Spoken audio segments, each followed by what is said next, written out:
आज आम्ही रस्ता सुरक्षा सप्ताहाची सुरुवात करतो. मला असं वाटतं की जर ॲक्सिडेंटचे नंबर्स बघितले तर आपल्या देशामध्ये 1.5 लाखचे वरती अनमोल जिंदगी आम्ही रोडचे ॲक्सिडेंटमध्ये गमावतो.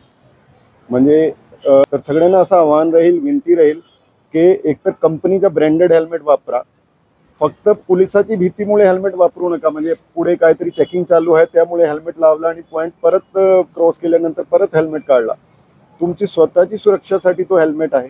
आणि हेल्मेट लावताना कृपया करून त्यांना लॉक लावून घ्या. जे खाली लॉक असतात बेल्टचा तो लॉक लावून घ्या, तरच ते हेल्मेट उपयोगी ठरेल. तर सगळे लहान सहान गोष्टीचा नक्की पालन करा. म्हणजे दुर्दैवाने आज सकाळी एक फॅटल ॲक्सिडेंट सिटीमध्ये झालेला आहे. तर ॲक्सिडेंटमध्ये एवढी अनमोल जिंदगी आणि जाणारी मंडळी 20 ते 30 वयोगटाची आहे. म्हणजे आम्ही तरुण मंडळी जे देशाची तरक्कीमध्ये मोठा त्यांचा कॉन्ट्रीब्युशन होऊ शकतो ते आम्ही रोड ॲक्सिडेंटमध्ये गमावतो.